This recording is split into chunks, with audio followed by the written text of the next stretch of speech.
So over the winter months, I try to make our chicken feathered friends here some scrambled eggs with their own eggshells crushed up in it.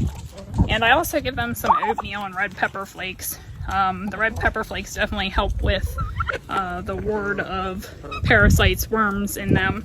But the oatmeal and the eggshells really are beneficial for them in the colder months. And chickens that are out naturally free-ranging, they don't need that silly stuff you have to buy at the store called grit. They eat stones and everything else around them to help them digest what's in their crops. So just a little hearty snack on a chilly day for all of our friends here at the farm. Hi, Tom.